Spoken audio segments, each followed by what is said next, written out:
Pour cette deuxième édition, 2 semaines pour vibrer N'Djamena au rythme du football. La composition et le tirage des équipes qualifiées pour le championnat national s'ouvre avec 6 équipes dans la poule A, dont il s'agit des Aiglons FC de N'Djamena, Elec Sport de Bongor, Fula Édifice de N'Djamena, Aspici de N'Djamena, Asdreb de Moussoro et l'Université de Moundou FC. Quant à la poule B, on a Sahel de Borkou, Éléphant d'Amtiman, Asmeri de Pala, Elec Sport de N'Djamena, Aigle d'Abéché, BAC FC. Cette cérémonie de tirage réjouit le cœur de certains entraîneurs. Pour ce tirage, je suis à 100% d'accord, c'est bien. Parce qu'on vient dans une compétition, ce n'est pas dire qu'on évite telle équipe ou bien telle équipe. La préparation était bonne, donc on n'a pas vraiment à craindre à croiser telle ou bien telle équipe de Niort. À cette occasion, quelques joueurs se disent prêts pour ce championnat national. Pour moi, nous sommes déjà prêts. Depuis longtemps, il y a longtemps, nous sommes prêts. Donc, n'importe quelle équipe se présente, nous, on joue seulement. On a fait les 1010 km, ce n'est pas pour rien. Donc, nous sommes toujours prêts. Et même si on nous dit de jouer aujourd'hui, on va jouer. Des joueurs comme nous, nous aussi, on a nos armes. On peut les utiliser quand il est nécessaire. Et nous sommes prêts à affronter n'importe quelle équipe. Et c'est le terrain qui va décider. Les matchs se dérouleront au stade de Paris-Congo, de Diguel et celui de l'Académie des Milésies. Demain, lorsqu'il sera 15h, Aiglon FC de N'Djamena affrontera Elec Sport de Bongor au stade de Diguel pour l'ouverture du championnat national. Ils sont déjà à N'Djamena et prêts à jouer leur premier match au stade de Paris-Congo. En prélude à ces matchs, ces joueurs de l'équipe de l'Université de Moundou ont reçu la visite du ministre d'État, ministre de Transformation agricole, Laoukan Kourayo Médar, lui-même natif de Moundou. Ce dernier est venu avec un seul objectif. Un peu d'ardeur et d'abnégation pour que cette fierté que nous avons en ce moment en vous puisse résister et rester. C'est pour cette raison que nous sommes là. On ne sait pas que vous êtes seuls. Votre victoire sera aussi notre victoire. De son côté, le vice-capitaine de l'équipe, Asrangar Lazare, voit de l'encouragement dans cette visite. Comme on le dit, on ne vient pas en guerre pour perdre, donc on est venu pour se défendre, donc on va se défendre jusqu'au bout. Il faut savoir que cette équipe de l'Université de Moundou ne représente pas seulement l'Université de Moundou, mais toute la province du Logone occidental.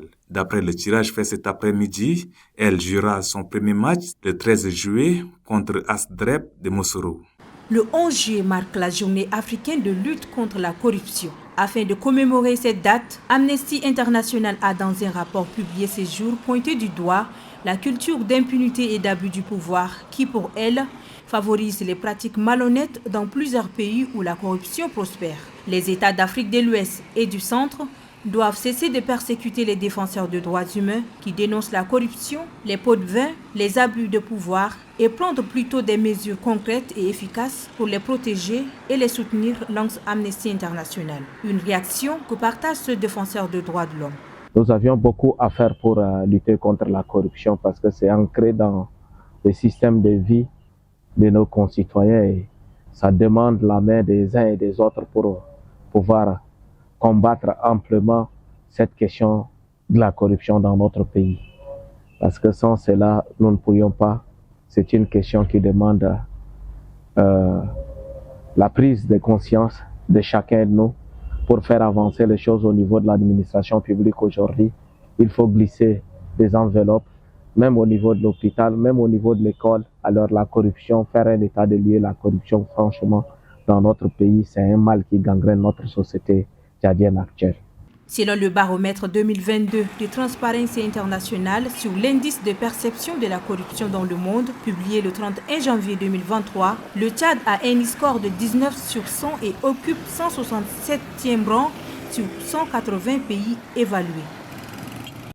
Le président de transition Mahamat Idriss Déby Itno a reçu officiellement ce matin des mains du ministre secrétaire général du gouvernement et président du comité ad hoc chargé de l'élaboration de l'avant-projet de constitution de la République Ali Keshoua Mahamat, le projet de constitution adopté par les conseillers nationaux de transition. La remise du projet de constitution a été suivie par la décoration des 17 membres du comité ad hoc qui ont rédigé le 10 projets de loi fondamentale. Le premier ministre Saleh Kebzabo a reçu en audience ce mardi 11 juillet l'ambassadeur de la République populaire de Chine au Tchad, Wang Xingning. La coopération bilatérale entre le Tchad et la Chine était au centre des échanges. Pour le diplomate chinois, le nombre important de ses compatriotes au Tchad et celui des Tchadiens en Chine témoignent de l'excellente coopération entre les deux pays, une relation qu'il convient de préserver et de consolider au mieux. La Chine réaffirme son engagement à accompagner le pays dans son processus de développement, ceci à travers la promotion des projets d'intérêt public pour le bénéfice des deux pays. Le Premier ministre Saleh Kebzabo émet le désir de consolider davantage le partenariat entre les deux pays amis. Le ministre d'État, ministre des Affaires étrangères, des Tchadiens, de l'étranger et de la coopération internationale, l'ambassadeur Mohamed Saleh Nadif, a reçu en audience ce mardi 11 juillet 2023 le représentant résident de la Banque mondiale au Tchad. Au centre des échanges, l'information sur les activités, investissements et appuis de son institution pour le pays. L'impact de la crise soudanaise sur le Tchad n'a pas été perdu de vue au cours de cette audience. Avec l'afflux important des réfugiés en territoire tchadien, Racine Pertev annonce d'autres appuis en faveur du gouvernement pour leur prise en charge efficace conformément à la vision et stratégie de mise en œuvre du projet d'appui aux réfugiés et aux communautés d'accueil financé par la Banque mondiale. Dans le cadre de la coopération entre la République du Tchad et le Royaume d'Arabie Saoudite, la ministre du Genre et de la Solidarité nationale, Amina Priscille Longo, a reçu en audience ce mardi 11 juillet l'ambassadeur Amel bin Ali Al-Sheri. Cette rencontre d'échange a permis aux deux personnalités d'aborder le sujet de coopération humanitaire. C'est l'occasion pour le diplomate saoudien d'annoncer l'appui de son pays d'une assistance d'une valeur de 7 millions de dollars par le biais du Centre du roi Salman pour le secours et l'action humanitaire, la distribution au profit des personnes démunies conformément au plan d'action humanitaire du ministère. Ce petit pont sur le fleuve Chari ne désengorge presque jamais.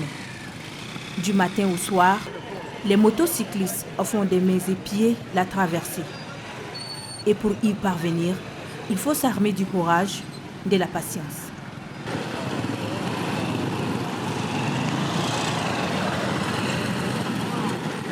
Ce pont d'environ 550 mètres a été rétrocédé uniquement aux piétons et motocyclistes dans le but de rendre la circulation fluide. Mais deux fois, des embouteillages monstres se forment là et on accuse les agents de sécurité. Les policiers eux-mêmes de renseignement, c'est eux-mêmes qui créent l'embouteillage. À chaque fois qu'il y a l'embouteillage ici, ils passent par là. Ils amènent leurs voitures pour passer par ici. Et une fois passer par ici, les motos des handicapés tellement gros là, parfois ça coince au milieu. Et une fois coincé au milieu de là, il n'y a pas passage. Là, il y a l'embouteillage. Et ça joue sur nous les grands.